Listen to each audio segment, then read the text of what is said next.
మనం ఒక కొబ్బరికాయ శివాలయానికి పట్టుకెళ్ళాం అనుకోండి, ఆ కొబ్బరికాయ కొట్టి 2 చెక్కలు ఈశ్వరుడికి నైవేద్యం పెట్టి మనకి ప్రసాదంగా సగం ఇస్తారు, ఓ కొబ్బరి చెక్క ఇస్తారు, కాసిన అరటిపళ్ళు ఇస్తారు.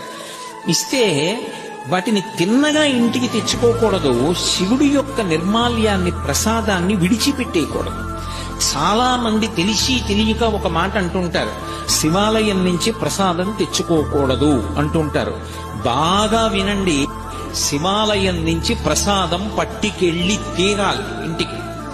దాన్ని గోడ మీద పెట్టేయడం, నంది దగ్గర పెట్టేయడం, అటువంటి పిచ్చి పనులు చేయకూడదు. ప్రసాద తిరస్కారము బహుదోషము, ప్రసాదాన్ని తిరస్కరించకూడదు.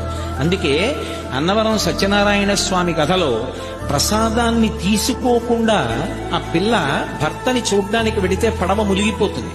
ఒక కథలో ఏమిటి, ప్రసాదం తినకపోతే పడవలో ముంచేసేటంతటి పైశాచికవాదా పరమేశ్వరుడు?